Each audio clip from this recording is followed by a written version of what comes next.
बिस्मिल्लाहिर्रहमानिर्रहीम। प्रोग्राम सदाए कश्मीर देखने और सुनने वालों की को मेरी तरफ से और राजा कफ़ील अहमद ख़ान साहब की जानब से अदाबर से। नाज़रीन, मकबूजा कश्मीर में इंसानी हुकूक़ के जो इस वक्त जो बैनुल-अक़वामी एक अवार्ड याफ्ता खुर्रम परवेज़, एक मारूफ शख्स जिसको दहशतगर्दी के इल्ज़ाम में गिरफ़्तार कर लिया गया। अब खुर्रम परवेज़ के हवाले से पूरी दुनिया में जितने भी जो महज़ब इदारे हैं, जो इंसानी हुकूक़ के हवाले से जो इदारे हैं या जो लोग हैं,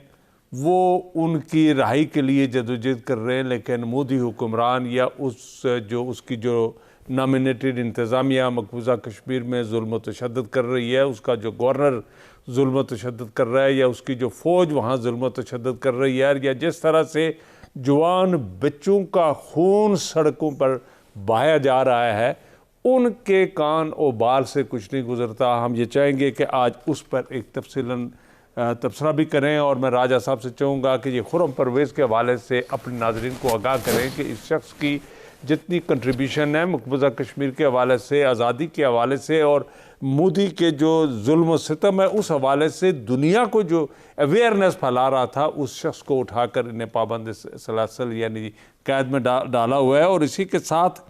हम वहाँ जो गुज़श्ता एक माह से जो हर रोज़ एवरेज 3-4 वहाँ शातें हो रही है नौजवान बच्चों की, उस हवाले से हम तफसीलन गुफ्तगू करेंगे। नाज़रीन, आप एक छोटा सा क्लिप देख रहे हैं इस स्क्रीन पर, और ये देख रहे हैं कि सड़क पर जो खून बह रहा है, ये हमारे जवान बच्चों का खून बह रहा है, जिसे वहाँ की मोदी की ये जालिम और ये दहशतगर्द जो फ़ौज है, ये ज़ालिमीन है, ये उनकी गोलियों से ये जो हमारे जवान बच्चों का खून बह रहा है, ये सड़क पर आप देख रहे हैं। राय साहब, आप इस हवाले से क्या कहना चाहेंगे? और ये जो खुर्रम परवेज़ हैं, उस हवाले से भी ये चाहूँगा कि दुनिया को आगाही करें, नाज़रीन को आगाही करें कि एक नौजवान शख्स जो इंसानी हुकूक़ के हवाले से पूरी दुनिया में काम कर रहा था, उसको भी उठा के उन्होंने दहशतगर्दी के इल्ज़ाम में अंदर डाल दिए। शाह साहब, ये अफसोसनाक बात है। और हम यानी 5 साल से अपने प्रोग्राम में मकबूजा कश्मीर की संगीन सूरत हाल के बारे में जो हम अपने जो हमारे हिस्से का काम है, हम उसमें आगाही दे रहे हैं लोगों को, और अपील कर रहे हैं दुनिया से कि जो मकबूजा कश्मीर है, संगीन इंसानी हुकूक़ का वहाँ पे मसला है। और यह सिर्फ हम नहीं, या कोई आज़ादा नहीं, यानी आप कहीं इसको मीडिया प्रोपेगेंडा नहीं कह सकते कि जो मकबूजा कश्मीर का रियासती जो इंसानी हुकूक़ का जो कमीशन है, उसकी रिपोर्ट के मुताबिक कम से कम 5000 से ज़ायद अब तक जो इज्तिमाई यानी कब्रें दरियाफ़त हुई, जिसमें हज़ारों जो हमारे बच्चे, गुमनाम बच्चे, यानी जिनको लापता करके उनको शहीद कर दिया गया, और उनकी जो लाशें जानो वहाँ पर उनको जो तदफीन कर दी गई। तो खुर्रम परवेज़ ने इस सारे मामले को जिनेवा में उठाया, और वो कश्मीरियों का नुमाइंदा था। दुनिया के हर फोरम पे वो जाता था, और ख़ुद हिंदुस्तान की जो इंसानी हुकूक़ की तंजीमें हैं, वहाँ के लोग हैं, उनको पता है ये इंसानी हुकूक़ के हवाले से कितना किरदार अदा करता है। पाकिस्तान में भी तमाम साफ़ी मिलकर एक बहुत बड़ा एक एहतजाजी रैली जो है वो कराची में निकाली जा रही है। एहतजाज कर रहे हैं हमारे जो सिविल सोसाइटी। निशा साहब, देख रहे हैं कि हमारे जो है पिछले हफ्ते में जो हैदरपुरा वाक़ा हुआ था, जिसमें एक डॉक्टर्स को, एक ताजर यानी इसमें 5 बेगना जो कश्मीरियों को शहीद किया गया, तो वहाँ उन्होंने हुकूमत ने इस मतलब जब पर्दा डालने के लिए एक इंक्वायरी कमेटी बना दी। तो 15 दिन गुजर गए शाह साहब, उस इंक्वायरी की रिपोर्ट नहीं आई है, और वहाँ भी अभी भी कश्मीर के लोग सरापा एहतजाज हैं। और ये सब कुछ सरेआम हो रहा है, दुनिया के सामने हो रहा है, आलमी बरादरी के सामने हो रहा है, अक़वाम मुत्तहिदा इंसानी हुकूक़ काउंसिल के सामने हो रहा है। लेकिन अफसोसनाक बात यह जो हुकूमत पाकिस्तान को मामले की संगीनी का उसका फौरी तौर पर नोटिस लेते हुए इस सारी सूरत हाल को आलमी बरादरी OIC को जाकर बताना चाहिए। लेकिन वो चीज़ें जब ये सब कुछ होने के बावजूद जब हम ऐसी नहीं वो कर पा रहे। आपको याद है कि जो यानी तकरीबन 2.25 साल से जो हुर्रियत कॉन्फ्रेंस की सारी क़यादत वो जेलों में है, वहाँ सख्त तरीन पाबंदियाँ हैं, इंटरनल बंद है, मलक यासीन है, शबीर शाह समेत हैं, वो सारे मतलब जितने भी जो आवाज़ी के यानी जो शख्स आज़ादी के लिए आवाज़ बंद कर है उसका जुर्म है। तो ये वो यानी आलात संगीन है। तो हम तो यही कहें हुकूमत पाकिस्तान से को आपने जो अंदरूनी मसाइल है यहाँ से कोई वक्त निकाल कर बाहर हमारी जो माँ है, एक बच्चे की माँ है जो कश्मीरी, वो अपने बच्चे के लिए जिस तरह चीखोपुकार कर रही है और वो सड़क पर जो खून बह रहा है, उस हवाले से ज़रा मैं नाज़रीन चाहूँगा कि आप भी इस माँ की ज़रा आवाज़ सुनिएगा कि ये किस तरह से फरियाद कर रही है और किस तरह से दुनिया की जो सोई हुई ज़मीरें हैं उनको जगाने की कोशिश कर रही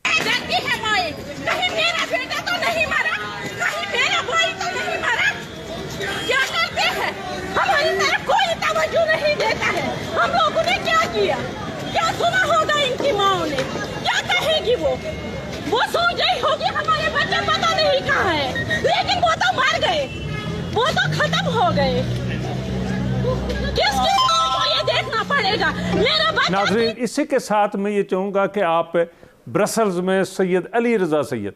जो इस हवाले से गुफ्तगू कर रहे हैं, वो इसी इंसानी हुकूक के हवाले से वो आलमीन की दुनिया की जो ज़मीरें हैं उस हवाले से उनको जगाने के लिए वहाँ की जो सिविल सोसाइटी है उस तक अप्रोच कर रहे हैं। वहाँ जो इंसानी हुकूक के इदारे हैं उन तक वो फ़र्दन एक डस्ट पर जाकर कश्मीर की सूरत हाल से आगाही जो है वो दे रहे हैं, मुहैया कर रहे हैं, इंफॉर्मेशन दे रहे हैं। वो यूनाइटेड नेशन तक अपनी करारदादें पहुँचाने की कोशिश कर रहे हैं। लेकिन बहरहाल हम मुसलमान इज्तिमाई तौर पर हम मुसलमान या हमारे जो वकील हैं, हम आज तक किसी एक इदारे को बेदार नहीं कर सके, एक इदारे को कश्मीर के हवाले से उसकी अटेंशन डाइवर्ट कराने में अभी तक मुकम्मल नाकाम नज़र आ रहे हैं। मैं ये चाहूँगा कि अली रज़ा सैयद का भी एहतजाज और उसका पैगाम भी सुनिएगा। साल से मकबूजा कश्मीर के अंदर भारत ने जुल्म और सितम का बाज़ार गर्म कर रखा है और अब तो इंतहा हो गई है। मुदस्सर गिल और अल्ताफ़ भट्ट को जिनको शहीद किया गया, जो सिविलियन थे, उनको कोल्ड ब्लडेड मर्डर किया गया उनका, और उनकी लाशें भी जो हैं वर्षा के हवाले नहीं की जा रही। और ये सिलसिला मकबूल भट्ट से शुरू हुआ, अफजल गुरू से शुरू होता हुआ अली शाह गिलानी तक आया, लाशें वर्षा के हवाले नहीं की गई। और मैं समझता हूँ कि ये आलमी क़वानीन की भी खिलाफ वर्जी है और ये इंसानियत की भी तौहीन है। और जो अपने आप को बहुत बड़ी डेमोक्रेसी कहते हैं और जमहूरियत के अलंबरदार हैं, वो ये काम कर रहे हैं और ये उनका चेहरा जो है वो बेनकाब हो रहा है। आलमी बरादरी से हम अपील करते हैं कि वो यूनाइटेड नेशन की चार्टर की पासदारी करते हुए और ये जो कश्मीरियों का जेनोसाइड है इसको रोकने के लिए अपना एक अमली रोल अदा करें और भारत पे अपना असर सूख इस्तेमाल करते हुए ये कत्ल व गारतगरी बंद करें और जो जुर्म करने वाले हैं, जिन्होंने ये जुल्म किए हैं, उनके खिलाफ जो है मुकदमात चलाए जाएँ, उनको करार वाक़ई सज़ा दी जाए। और नाज़रीन, ये थे सैयद अली रज़ा। और राय साहब जी, नहीं, मैं ये चाहूँगा कि हमारे ये सारी चीज़ें होने के बावजूद हमारे इमरान खान साहब कहीं गायब हो गए। क्या उनके नज़दीक कश्मीर का मसला ख़त्म हो गया और लोग कश्मीर का मसला हल हो गया, हम कश्मीरी बड़े सुकून से हैं? ये जो शहादतें हो रही हैं या ये वाकई दहशतगर्द हैं और जिस तरह इंडिया दुनिया में कह रहा है ये दहशतगर्दों को मार रहा है और उनकी फ़ौज जो है एक घर में छापे मार रही है, आप लाइन ऑफ कंट्रोल से लेकर तो इंटीरियर जो वैली है उस तक चले जाए, जम्मू तक चले जाएं, वहाँ सड़कें जो हैं वो रंगीन है खून से। इस हवाले से हमारी क़यादत, हमारा वकील क्या कर रहा है? ये कोई इमरान खान साहब का इशू नहीं है, कोई वज़ीर-ए-आज़म पाकिस्तान। हमें जो रियासत पाकिस्तान की पॉलिसी है जिसमें हमारे तमाम रियासती अदारे हैं, हमारी सियासी जमातें हैं, हमारी हुकूमत है, अभी जो 5 अगस्त के बाद हम बार बार ये कह रहे हैं कि हुकूमत पाकिस्तान को मौजूदा हालात के तनाज़र में एसरनो कश्मीर पॉलिसी का तयन करके उससे फिर आगे बढ़ना चाहिए। अभी आप किसी हफ्तावार जो यानी दफ्तर खारजा का बयान जारी करने, मज़ामती बयान जारी करने से क्या मसला कश्मीर हल होगा? क्या कश्मीरियों को अखलाकी हमायत से मसला कश्मीर हल होगा? ये जो हमारा शाह साहब जो हमारा 3 निकाती जो हमारा मुतालबा है या जो हमारा बयानिया पाकिस्तान का है, कश्मीर के सियासी, सफारती और अखलाकी हमायत है, अभी इससे बात आगे बढ़ गई है। हिंदुस्तान के 5 अगस्त के इक़दाम के बाद हमें नए सिरे से कोई नई पॉलिसी तय करके हमें आगे बढ़ना चाहिए था, तो वो ऐसा तो ना हो सका। कौमी सलामती जो हमारी कमेटी है, पिछला जो उसका इजलास हुआ था, उसमें वज़ीर-ए-आज़म आज़ाद कश्मीर में पाकिस्तान की सियासी क़यादत को, पाकिस्तान की जो हमारी जो अस्करी क़यादत है, मिलिट्री इस्टेब्लिशमेंट है, सबसे मुतालबा किया कि इसी तरह के इजलास कश्मीर पर बुलाया जाए ताकि पाकिस्तान की सियासी क़यादत, पाकिस्तान की हुकूमत है, अपोजिशन है, बैठ के बात कर रहे हैं कि भाई आप मसला कश्मीर को कैसे लेके आगे चलेंगे। तो अफसोस ना बात है कि हम ये चाहते हैं और हम अपने इस प्रोग्राम की तवासत से वज़ीर आज़म आज़ाद कश्मीर से ये गुजारिश करेंगे कि जो और उसकी जो जितनी भी जो नई जो कैबिनेट है उनसे गुजारिश करेंगे फर्दन और बिलखसूस तनवीर इलियास साहब से और बैरिस्टर सुल्तान महमूद साहब से गुजारिश करेंगे कि वो इस वक्त पाकिस्तान की क़यादत से फौरी रब्ता करें और इनको मुजफ्फराबाद दावत दें वहाँ आने की, और एक हुक्मरान जमात को नहीं बल्कि अपोजिशन को भी साथ लेकर वहाँ मुजफ्फराबाद इनको ले आए और कश्मीर के हवाले से एक कम्प्रीहेंसिव 2 दिन का इजलास बुलाएं ताकि उन 2 दिन के इजलास में अंडर वन रूफ एक पॉलिसी बन सके, कोई माइलस्टोन तय हो सके, ताकि हम कश्मीरियों को, जो हमारे जो कश्मीरी डायस्पोरा में काम करते हैं, हमारे वो कश्मीरी जो अब तक दुनिया की जो ज़मीरें बेदार करने में जो कुछ कामयाबी नज़र आ रही है वो हमारे ओवरसीज़ कश्मीरी हैं, उनको कोई पॉलिसी का पता चल सके कि हमारे वकील की पॉलिसी ये है या हमारे बेस कैंप की जो इंतज़ामिया या कैबिनेट है या वज़ीर आज़म है उनकी पॉलिसी ये है, और उस पॉलिसी को टो करते हुए वो आगे कश्मीर के हवाले से और दुनिया की जो दुनिया की पॉलिसीज़ है उनको कन्वर्ट करने के लिए, अपने फेवर में लाने के लिए कोई काम कर सके। तो हम ये वज़ीर आज़म आज़ाद कश्मीर से इस वक्त गुजारिश करेंगे कि वो फौरी हंगामी तौर पर एक बहुत बड़ा एक कॉन्फ्रेंस बनाएं और उसमें हिज़्ब इख्तलाफ भी हो और हिज़्ब इक़्तिदार भी हो ताकि कश्मीर के हवाले से कोई स्पेसिफिक पॉलिसी तय की जा सके। नाज़रीन, पिछले दिनों हमारे जो सीनियर मिनिस्टर है जनाब तनवीर इलियास साहब, इनके 2 बड़े जलसे, एक जलसा इन्होंने बाग में जाकर किया, बड़ा जलसा था, और उसी के साथ एक जलसा इन्होंने नीलम वैली में किया, और इनकी तीसरी जो एक्टिविटी थी वो इन्होंने अपना इजलास हाउसिंग एंड फिजिकल प्लानिंग जो इनके जो इदारा है, इनकी वजारत है, वहाँ इन्होंने एक अपना विजन दिया कि आइंदा आने वाले दिनों में प्लानिंग के हवाले से, डेवलपमेंट के हवाले से किस तरह से प्लान किए जाए, उस हवाले से इन्होंने एक मीटिंग की। लेकिन मैं ये चाहता हूं कि हम छोटा सा ब्रेक लें और ब्रेक से वापस आकर हम उनकी इस प्लानिंग और उन इजलासों के हवाले से और जो बड़े बड़े जलसे इस वक्त सदर आज़ाद कश्मीर कर रहे हैं और तनवीर इलियास साहब हुकूमत जो जलसे कर रही है, ये दोनों के हवाले से हमें एक तफसीलन गुफ्तगू करें। Stay with us please.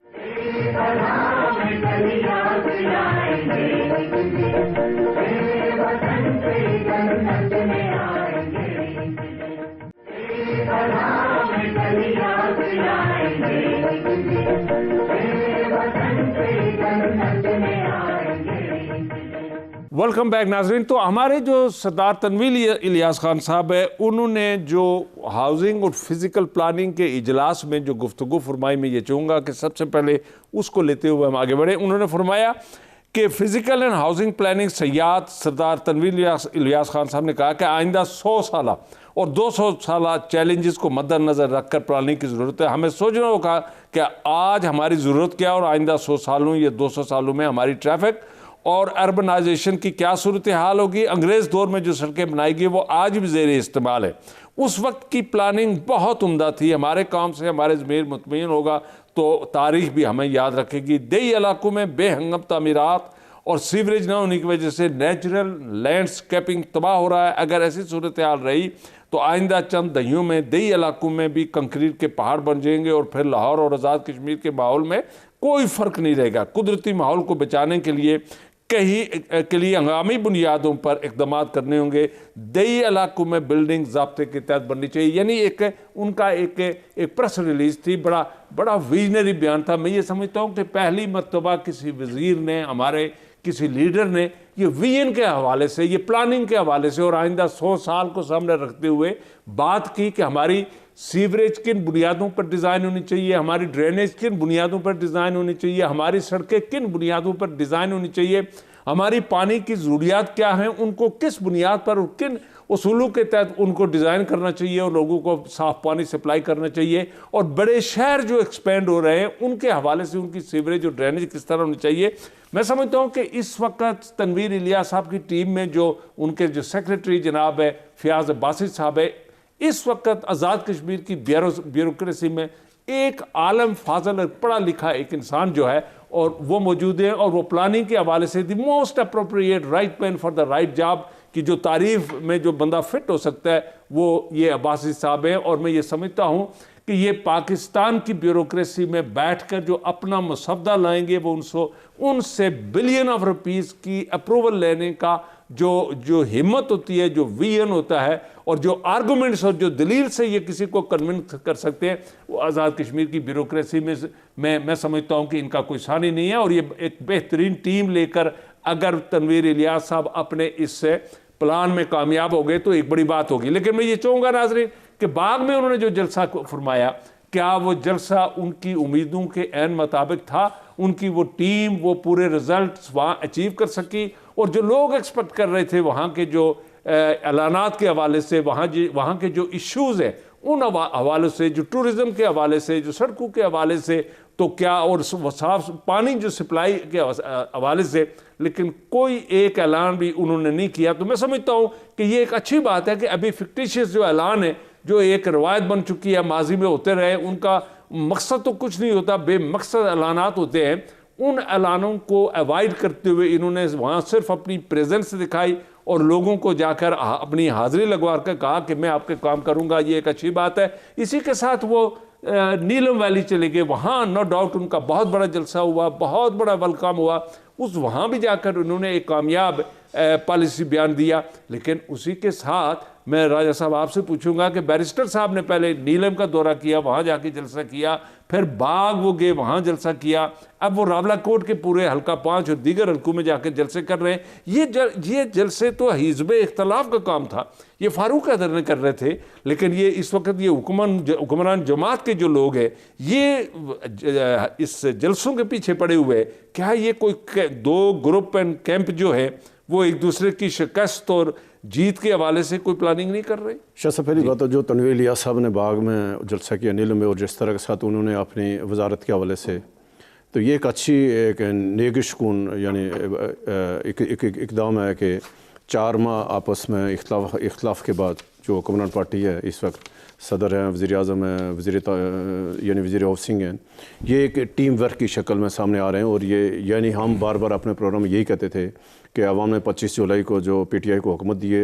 Vote दिए, तो अब हुकूमत को उसका अवाम के जो वोट है, जो उसका एतमाद था, उस पर मसाइल पर तवज्जो देनी चाहिए। और जो अच्छी बात ये हुई है कि वज़ीर आज़म ने 3-4 काबीना के इजलास हुए और उन्होंने बिल्कुल फोकस किया कि अभी उन्होंने एक वाज़ेह रोड मैप दिया, उन्होंने तमीर तरक्की के हवाले से, सड़कों के हवाले से, अच्छा उसके अलावा स्कूलों के हवाले से एक यानी एजुकेशन पैकेज आ गया, हेल्थ पैकेज आ गया। फिर जो वज़ीर आज़म पाकिस्तान की तरफ से 500 अरब का जो मुजवज़ा जो पैकेज है उसके हवाले से भरपूर तैयारी हो रही है। ये एक अच्छी बात है कि हुकूमत यानी अपने इख्तलाफात को यानी उसमें जो बलाए ताकत है आगे बढ़ता है। एनकरेजिंग न्यूज़ हमारे जो नाजरीन के लिए जो है वो ये है कि एक तो 500 बिलियन रुपीस का जो अल्लाह करे मिले, अल्लाह करे कि वो ऐसा हो, उसके लिए जो तनवीर इलियास साहब को जो जिम्मेदारी सौंपी गई है, ये वाहिद वजीर है हमारे कि जो बिलियन का मकसद और मतलब समझते हैं कि बिलियन क्या होता है और इसकी तकसीम कैसे होनी चाहिए और इसकी मनसूबाबंदी कैसे होनी चाहिए। और इनके साथ जो सेक्रेटरी जो सेक्रेटरी लगे अब्बासी साहब, उनमें ये कैपेबिलिटी है कि वो जितनी प्लानिंग और मनसूबे लेके इस फेडरल गवर्नमेंट में आएंगे वो अप्रूव करा के ले जाएंगे। ये दोनों अच्छी टीम है। नाजरीन, मैं ये चाहूँगा कि बाग में उन्होंने वस्ती के हल्के के हवाले से जो अपनी तकरीर में जो फरमाया, मैं ये चाहूँगा कि आप वो भी सुने कि आपने अपने जिस लीडर को वोट दिए थे वो वस्ती के हवाले से क्या फरमा रहे। वस्ती के हवाले से हमेशा एक डिफरेंट परसेप्शन रही और मैंने भी कोई कसर नहीं छोड़ी इलेक्शन कैंपेन के दौरान। जो मेरी इलेक्शन कैंपेन थी वो अद्धी कोदी थी, जिसको कहते हैं पहाड़ी में, वो 8-9 दिनों से ज़्यादा नहीं थी। और मुझे आज़ाद कश्मीर की ब्यूरोक्रेसी ने यह कहा कि इदारों की रिपोर्टें और जब तजिया किए जाते तो वस्ती का तजिया हमेशा एंड पर रखा जाता था। आप वस्ती के लोगों ने आज़ाद कश्मीर की तारीख में ऐसी तारीख रकम कर दी है, लेकिन शायद यहाँ ऐसे बुजुर्ग हों या पहले गुजरे हों कि जिनकी दुआएं काम आ गई कि आपको ऐसे लोगों से छुटकारा मिल गया कि जो सिर्फ इलेक्शनों में नजर आते हैं। जी, तनवीर इलियास साहब ने ये जो माजी के हवाले से बात की, लेकिन उन्होंने साथ भी आड़ीगल की जो ग्रेटर वाटर सप्लाई है, जो आपके उस इलाके में पूरा वाटर सप्लाई का जो एक नेटवर्क बना हुआ है, उस हवाले से भी बात की कि मैं इसको सब ये जो रिहेबिलिटेट करके इसको 25 जुलाई का जो इलेक्शन था जी, तो तनवीर इलियास ज़िला पुंछ से जाकर वस्ती बाग से इलेक्शन लड़े थे और कामयाब हुए और तवक्को के बरखिलाफ़ यानी भारी अक्सरियत से जीते। और जिस तरह उन्होंने बिल्कुल बजा फरमाया कि तमाम तजिया नगार, तमाम जो सियासी जो लोग हैं, कारकुन, सबका यही था कि बाहर से आकर किसी हल्के से जाकर दूसरे हल्के से इलेक्शन जीतना मुश्किल काम है। और वहाँ बड़े बड़े लोग थे, राजा यासीन साहब थे, मुश्ताक मनाज साहब थे और अब्दुल तरावी साहब थे और यानी कत खाट के जो ज़िया कमर था, कमर जमान साहब की आप यूँ 40 साल सियासी एक उसका वहाँ पर रोल रहा, तो उसके उन बड़े बड़े लोगों में जाकर तनवीर इलियास साहब को बाहर से जाकर जो और ये वाज़िर अक्सरियत से इलेक्शन जीते और लोग इलेक्शन के बाद। अच्छा, मुझे ये बताएं, नहीं मैं क्या वजह है कि सरदार कमर ने बड़े बड़े काम किए, नो डाउट, उन्होंने बाग विमेन यूनिवर्सिटी लाने में, लोगों की अपॉइंटमेंट कराने में, हॉस्पिटल के हवाले से, कॉलेजेस के हवाले से बड़े काम किए, लेकिन वो सियासी तौर पर अब मैं समझता हूँ कि मुकम्मल नाकाम होते जा रहे हैं। और निस्बतन उनका बेटा जो है उसकी अब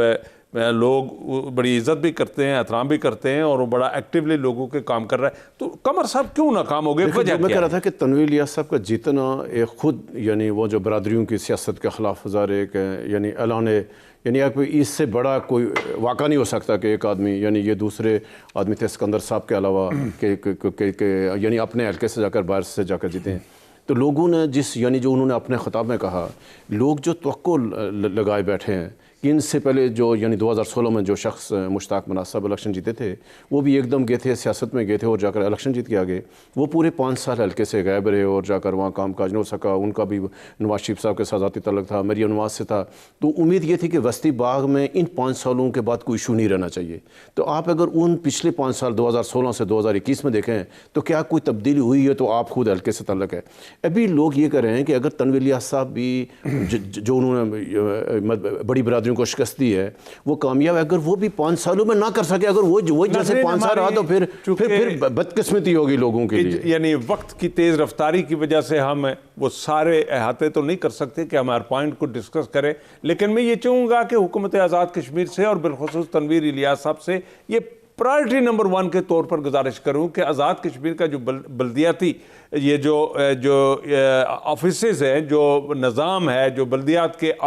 जो इस वक्त म्यूनसिपल कमेटीज़ हैं हर शहर में है, उसके एडमिनिस्ट्रेटर में है और उसका एक लाओ लश्कर है, बहुत सारे मुलाजमीन हैं। मीरपुर से लेकर ताओबार तक जो हमारी टाउन या जो भी बड़े शहर हैं, आज तक हमने कचरा इकट्ठा करने के लिए वो जो पिट्स होती हैं, जो जगह होती हैं, तयन करना होता है कि बल्दिया वाले एयर मार करके एक सीमेंट से या कोई 4 दीवारी लगाकर ईंटों से एक एरिया बना लेते हैं, कोई थोड़ा सा वो क्रिएट कर लेते हैं एक जगह और वहाँ जाकर उस इलाके या स्ट्रीट के या मकीन जो होते हैं, जो रहने वाले जो होते हैं, वो अपना कचरा वहाँ फेंकते हैं। किसी शहर में चले जाएं आप, मीरपुर से लेकर ताओबार तक चले जाएं, किसी एक शहर में बल्दिया वालों ने किसी जगह पर, किसी स्ट्रीट पर, किसी चौक पर, किसी जगह कोई ऐसी जगह नहीं बनाई हुई जहां लोगों को जी चाहता है वो कचरे के ढेर वो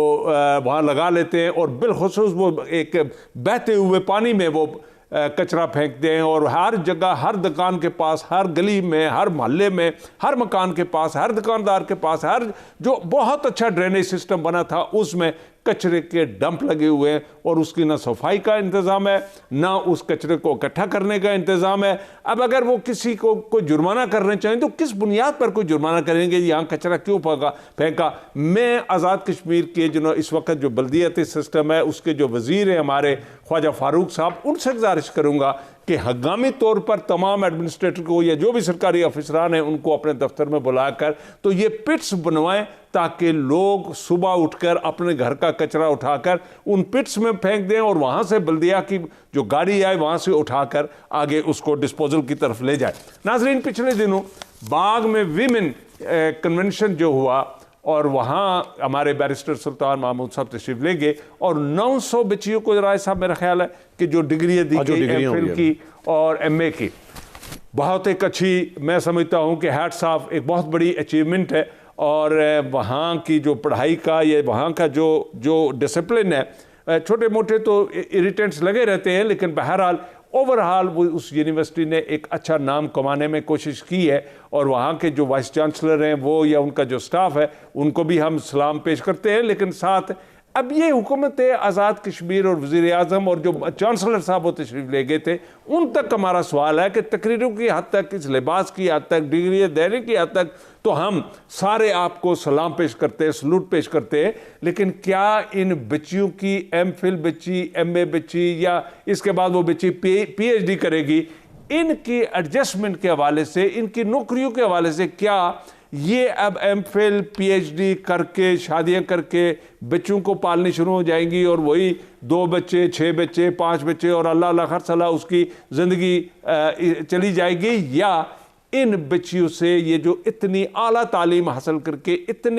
इतनी मेहनत से माँ बाप ने इनको पढ़ाया, इनको ग्रेजुएट कराया, इनको MPhil कराया, इनको PhD कराया, तो इनसे कोई माशरे में या सोसाइटी में कोई काम भी लिया जाएगा और मुल्क और इलाके को इनसे कोई मुस्तफ़ीद किया जाएगा। इन बच्चियों के रोज़गार के हवाले से मैं राजा साहब से गुजारिश करूँगा कि ब्रेक से जेब जा रहे हैं, ब्रेक से वापस आकर इस पे हम तफसीलन बात करें कि हमारे यहाँ गवर्नमेंट का क्या प्रोग्राम है कि आने वाले वक्तों में इन बच्चियों की नौकरी के हवाले से कोई अरेंजमेंट, कोई सोच मौजूद है। छोटा सा ब्रेक, और ब्रेक से वापस आकर हम इस पर तफसीलन बात करेंगे। Stay with us please.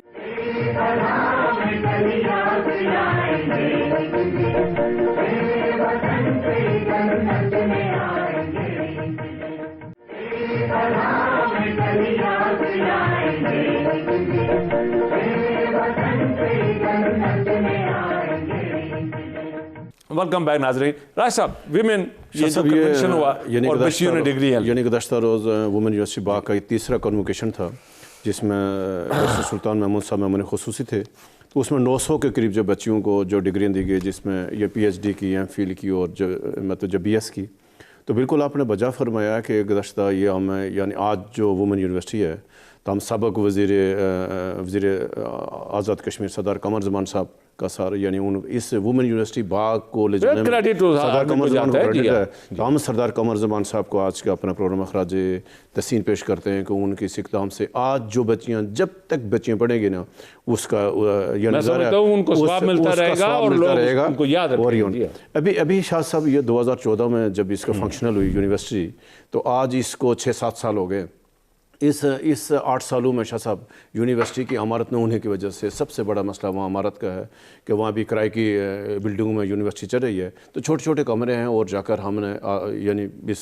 जदीद दुनिया का मुकाबला करना है। तो यूनिवर्सिटी की जगह का इंतखाब हो गया है, वो जो पिछला तनाज़ात हल हो गया है। अब हंगामी बुनियादों पर तो यानी उसकी इमारत पर तामीर होनी चाहिए ताकि उसको टाइम फ्रेम के अंदर वहाँ पर फौरी तो ठेका उसका टेंडर अवार्ड होना चाहिए। मौजूदा जो यानी वाइस चांसलर हैं ख्वाजा अमीद साहब, इंतहाई प्रोफेशनल आदमी है, बाकी लोगों से तवक्को करते हैं कि इस कौमी मनसूबे को जल्द अज जल्द तकमील हो। और फिर आगे अच्छा एकदम ये हुआ कि उन्होंने जो PD जो डायरेक्टर वहाँ कंस्ट्रक्शन के हवाले से सैयद ज़हीर गर्दजी साहब को जो अपॉइंट किया है, अब हमें नजर आता है कि वहाँ मयारी यूनिवर्सिटी बनेगी। कंस्ट्रक्शन में, उसके प्लानिंग में, उसकी जो टाइम जो लिमिट है उसके अंदर अंदर वो तामीर होगी, चूंकि वो बंदा जो है उसकी सक्सेस स्टोरी तो एक हिस्ट्री है। बात यह है कि उस वो जो यानी जिस यानी तामीराती कंपनी को ठेका दिया जाएगा तो आलमी मेयार की पाकिस्तान बेस कोई बड़ी कंपनी हो, अगर कोई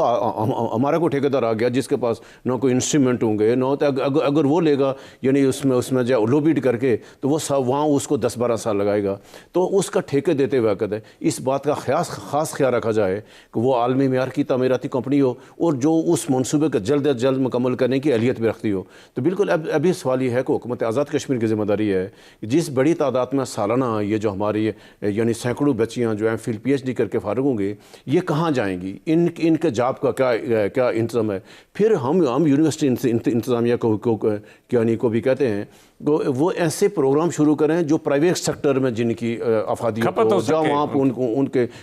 यानी वो खपत हो, होटल जो मैनेजमेंट का कोर्सेज किए जाएँ, शॉर्ट कोर्सेज, लॉन्ग कोर्सेज, यानी हमें इस तरह बच्चों को फिर वहाँ जो असल इशू जो रिसर्च का है। तो मुझे शाह साहब इस यानी से 4-5-6 साल से यानी एक तजर्बा हुआ है। जो अफसोसनाक बात यह है कि हमारे जो MPhil और PhD स्टूडेंट्स के जो उनके जो इंचार्ज बनते हैं, जो उनको सुपरवाइज़र हैं, वो इंतहाई तौहीन में सलूक करते हैं बच्चियों के साथ, ख़ास करके बच्चियों के साथ। एक तो वो उनको ज़्यादा वक्त लगवाते हैं। उनकी पूरी कोशिश ये होती है कि एक उसका एक सेमेस्टर एक्स्ट्रा लगा दिया जाए। तो उसको अंदाज़ा नहीं है कि एक जो वालिद है जो कितनी मेहनत से अपनी बच्ची की फ़ीस पूरी करता है, अगर उसकी ज़िद की वजह से बर वक्त टाइम ना देने की वजह से उसको बर वक्त गाइड ना लाने के एक अहम मामला साहब से गुजारिश करूंगा, बाग वुमेन यूनिवर्सिटी के वाइस चांसलर जो हैं और उनके रजिस्ट्रार जो हैं, कि जो बिल्कुल ये जो वालिदैन हैं, मैं 2-3 और वालिदैन से भी ये बात सुनी कि उनके जो इंचार्ज होते हैं ड्यूरिंग सुपरवाइजर जो सुपरवाइजर होते हैं वो एक सेमेस्टर वो उनको एक्सटेंड करा लेते हैं, वो जिद करते हैं और उसको वो प्रोलॉन्ग करते जाते हैं, और उस प्रोलॉन्ग करने में उन माँ बाप का जो वो जेरबार होना पड़ता है फाइनेंशियली, वो एक नाकाबिल बयान हकीकत होती है। तो मैं ये चाहूँगा, मैं ये गुजारिश करूँगा कि टाइम टेबल पर जो दिया जाए सेमेस्टर कंप्लीट करने के हवाले से, उस पर वाइस चांसलर साहब को बड़ी कड़ी निगरानी और नज़र रखनी होगी। नाज़रीन, इसी के साथ हम मुजफ्फराबाद चलते हैं कि अभी हाल ही में जो कैबिनेट का जो इजलास हुआ, उसमें प्राइम मिनिस्टर साहब ने ये फैसला किया कि हम जो प्राइम मिनिस्टर हाउस जो नया बना हुआ है, पहले उसको कोरोना सेंटर बनाया था राजा फारूक अदर साहब ने, और उसी बिल्डिंग को अब इन्होंने कार्डियोलॉजी सेंटर बनाने का एक ऐलान किया। मैं कहता हूँ बहुत अच्छा ऐलान किया, लेकिन मैंने आज अपनी पोस्ट पे ये लिखा था, और राजा साहब आपसे भी गुजारिश करता हूँ, बिलियन ऑफ रुपीस उस प्राइम मिनिस्टर हाउस की तामीर में हमारे जो फंड्स थे, चाहे वो फंड्स लोगों ने डोनेट करके दिए थे या जिस तरह भी था, एक प्राइम मिनिस्टर हाउस बना, उसमें एक रात भी किसी ने क्याम नहीं किया बनने से लेकर, यानी ये 2005 के बाद ये बना था, गालिबन 2010 में बना, एक रात भी किसी ने क्याम नहीं किया। वो बिल्डिंग आज तक खाली पड़ी हुई है, उसको आबाद करने के लिए मुख्तलिफ तदबीरें हुई। अब कार्डियोलॉजी सेंटर बना रहे हैं, कार्डियोलॉजी सेंटर के लिए भी फिर इस बिल्डिंग की तोड़ फोड़ होगी, चूँकि उसकी अपनी ज़रूरत होती है, अपने डिज़ाइन और अपने उस ज़रूरत के तहत उसको दोबारा रीप्लान करके रीअरेंज करके तो उसमें मशीनरी और पेशेंट्स को रखा जाएगा। ये क्या ये नैब का नहीं है कि किस प्राइम मिनिस्टर ने ये इजाज़त दी कि इतना बड़ा मनसूबा जो ज़रूरत नहीं है चीज़ उसको बनाया? शाह साहब जिस मकसद के लिए बना है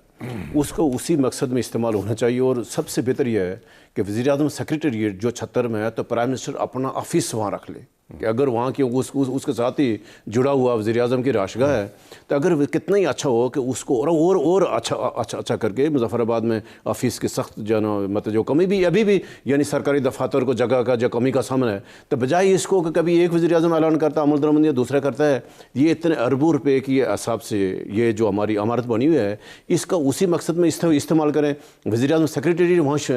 वहाँ शिफ्ट करें ताकि वहाँ को कार पार्किंग भी नहीं होगी। अभी आप जहाँ वज़ीर-ए-आज़म सेक्रेटरी मौजूदा जो वज़ीर-ए-आज़म सेक्रेटरीट है, वहाँ जहाँ सख्त कार पार्किंग का इशू है, वहाँ को गेस्ट आते हैं, वहाँ नहीं है, सारा वो कोई आप अगर शाम ऑफिस टाइम पे जाएं तो आपको वहाँ गाड़ी पार्क करने की जगह नहीं मिलेगी। साहब आपके इसी तरह इस जो कैबिनेट का जो इस वक्त इजलास हुआ, उसमें बड़े अच्छे फैसले भी हुए, और ये प्राइम मिनिस्टर साहब को हैट्स ऑफ, जनाब वज़ीर-ए-आज़म, हम आपको सलाम पेश करते हैं कि आप बहुत अच्छे फैसले करते जा रहे हैं, जो हमें उम्मीद नहीं थी। जो लोग थे वो कह रहे थे कि हमें मैं इंतहाई माजरत के साथ ये कहूँगा, अगर गुस्ताखी न समझी जाए, कि आज़ाद कश्मीर की अवाम को एक और बुज़दार साहब हमें इमरान खान साहब ने दे दी है, लेकिन बहरहाल साबित हो रहा है कि आप एक कामयाब तरीन वज़ीर आज़म बनते जा रहे हैं, और आपके जो ऐलानात हैं, आपकी जो प्लानिंग है, आपने जो ब्यूरोक्रेसी को उनके रिफॉर्म पर जो इकदाम दिए, और ब्यूरोक्रेसी सेक्रेटरीज को कहा कि अपने दफ्तर छोड़कर बाहर निकले, और ये तमाम मुनसबे और जितने जी प्रोजेक्ट बन रहे हैं या जो लोगों के जो मसाइल है उनको अपने दफ्तरों से बाहर निकल कर हल करें। जी राज साहब, इस हवाले से बिल्कुल के सरदार अब्दुल करीम खान नियाज़ी साहब ने अभी जो इक़दाम शुरू किए हैं, बिल्कुल आपने वजह फरमाया कि लोगों को ये तफसात थे कि शायद ये जो यानी शायद डिलीवर कर पाएंगे नहीं कर पाएंगे, लेकिन अभी जो इनके इक़दामात हैं या जिस तरह इन्होंने जो इस्लाहत पर अमल शुरू किया है, तो इनके 3-4 एक तो इन्होंने शाह साहब कि सबसे पहला उसने कहा मैं बल्दियाती इलेक्शन कराऊंगा, और अभी उनके डायरेक्टिव जारी हो गए, तैयारी शुरू हो गई। उसने कहा पुरानी हल्का बंदियों पे, क्योंकि नई हल्का बंदियों पर यानी लोगों के तफसात खदशात हैं, तो हम इससे निकलते हैं तो पुरानी हल्का बंदियों पे। तो ये एक यानी बहुत एक तारीखी फैसला है कि हुकूमत आखिरी हमारे बल्दियाती इलेक्शन 1992 में हुए थे, तो और हुकूमत के हम तो को यही करते हैं फौरी ऐलान। फिर जो उन्होंने कहा सेक्रेटरियों को कहा कि वहाँ से निकले हैं, कंट्रोल लाइन जो मुतासरीन है वहाँ जहाँ जाकर देखें कि लोग वहाँ ज़िंदगी कैसे गुजारते हैं वहाँ। फिर उन्होंने हेल्थ के हवाले से खुद जाकर हॉस्पिटल के दौरे किए हैं, डॉक्टरों को पाबंद किया है। तो वज़ीर आज़म से हम ये तोक़ो करते हैं कि बहुत एक अच्छा जो यानी सिकंदर हयात साहब के साथ वो के बाद आज़ाद कश्मीर को एक बेहतरीन एडमिनिस्ट्रेटर जो है मिल गया है। और लेकिन हम ये तोक़ो करते हैं कहीं आगे इनको ब्यूरोक्रेसी कहीं डी ट्रैक ना करे। तो आपको याद है जैसे हमारे माजी के तजर्बात हैं, अगर कोई वज़ीर आज़म अच्छा है तो एक यानी चापलूसी एक तबका आ जाता है, वो उसको आकर एकदम जो है ना डी ट्रैक करता है। तो वज़ीर आज़म को ब्यूरोक्रेसी पर बिलखुसूस जो हमारी जो ज़िली इंतज़ामिया जिसमें SP है, DC है, इन पर सख्त कड़ी निगरानी रखनी होगी। एक तो अगर सिर्फ हमने उस दिन यानी वज़ीर आज़म के साथ जो मुलाकात में भी कहा था कि अगर ये 2-3 लोगों को सिर्फ वक्त का पाबंद बनाएं, 2-3 सरबराहान को, एक कौन सा डिस्ट्रिक्ट एंड सेशन जज कि वो सुबह वक्त पे वहाँ पहुँचे और शाम तक दफ्तर बैठे ताकि लोगों के मुकदमात का फैसला हो सके। और दूर दराज से जो लोग जाएंगे, फिर जो DC साहब हैं, DC साहब पटवारियों को DC दार यानी उसमें एक ही बिल्डिंग में पटवारी भी आ जाए, DC आ जाए, तहसीलदार आ जाए, ताकि लोगों को दिन को पूरा दिन ज़ाया न हो। तो अगर वज़ीर आज़म साहब इन तमाम अफसरान को, SP को, SHO को पाबंद ये करें कि लोग अपने दफ्तरों में बैठें, आधे हमारे मसाइल शाह साहब खुद ब खुद। फिर जो हमारे जो डिस्ट्रिक्ट हॉस्पिटल हैं कि अगर MS खुद बैठेगा, तमाम डॉक्टरों को पाबंद करें कि सुबह जो ऑफिस टाइम है वहाँ आए और शाम तक रहें। शाह साहब हमें इन इंतजामी अच्छे फैसलों से हमारे साहब हमारा एक इशू जो है वो डिस्कस करना था कि अमेरिका में इस वक्त हमारे साबिक वज़ीर आज़म जनाब राजा फारूक अदर साहब हैं, वो वहाँ तशरीफ़ ले गए और वहाँ किसी अपने एक ख़ास मंजूर नज़र आदमी को वहाँ का नायब सदर बनाया और उसके नाम और उसकी मंजूरी और उसका नोटिफिकेशन जारी करना था। लेकिन शाह गुलाम कादर साहब ने उसका नोटिफिकेशन जारी करने से कुछ माजूरी का इज़हार किया है। इस इशू पर हम इंशाल्लाह आइंदा आने वाले प्रोग्राम में एक डिटेल डिस्कशन करेंगे कि उन्होंने माजूरी का इज़हार क्यों किया और क्या उन्हें इस तरह से नॉमिनेशनें करनी चाहिए वहाँ जा सैर करते हुए जो जा रहे हैं। और इसी के साथ मैं नाजरीन हम प्रोग्राम के इख्तिताम पर पहुँच रहे हैं, लेकिन मैं ये समझता हूँ कि इस वक्त आज़ाद कश्मीर के जो प्राइम मिनिस्टर हैं और उनके साथ जो प्रिंसिपल सेक्रेटरी है वो एक तवील अरसा DC भी रह चुके हैं। उनको जो बेसिक लोगों पब्लिक के इश्यूज़ होते हैं उनके इल्म में है कि हमारे जो 90 या 80% जो हमारे मसाइल हैं वो डिस्ट्रिक्ट्स में होते हैं। और अगर वहाँ का DC जो है वो वेल अवेयर है, वो कोऑपरेटिव है, वो मुस्बत ख्याल का है और वो मुस्बत अंदाज़ फ़िक्र से वो लोगों को मिलता है। जिस तरह बाग में मैं गया तो अब वहाँ चिट नहीं है, यहाँ बाहर इंतज़ार नहीं कराते, दरवाज़ा खुला हुआ है, जिस वक्त कोई आदमी जाए वहाँ खड़े खड़े अपना मसला बयान करे और वो DC साहब सुनते हैं और अगर हल तलब है, हल कर सकते हैं तो फौरी हल करते हैं, अगर हल तलब नहीं है तो उसके लिए कमेटी है, जो भी उसका जो नेक्स्ट उसका जो प्रोसीजर है वो उसको बताते हैं। लेकिन मामलात अब जो हैं वो बिगड़ते हुए नज़र नहीं आ रहे, बल्कि तामीर और उसकी मुस्बत अंदाज से वो आगे बढ़ रहे हैं और लोग खुश हो रहे हैं ये हुकूमत की वजह से। और वहाँ डिस्ट्रिक्ट में जो डिस्ट्रिक्ट हेडक्वार्टर हैं वहाँ लोग अब सुबह सवेरे दफ्तरों में भी आ रहे हैं, वहाँ सस्ता बाज़ार भी उनका भी आगाज़ हो रहा है। मैं ये समझता हूँ कि आज़ाद कश्मीर के 10 ज़िलों में सस्ते बाज़ार का फौरी इनेकाद होगा, उसका आगाज़ होगा और उसको सख्ती से उसको सुपरवाइज़ किया जाएगा। जिस तरह इस्लामाबाद में लोग मुस्तफ़ीद हो रहे हैं, हमारे आज़ाद कश्मीर के शहरों में भी सस्ते बाज़ार से हमारी आवाम मुस्तफ़ीद होगी। इसी पर हम आज ख़त्म करते हैं, आइंदा हफ्ते फिर आपके सामने पेश होंगे। उस वक्त तक के लिए आप अपने और इर्द गिर्द रहने वाले लोगों का ख्याल रखिएगा। खुदा हाफिज़।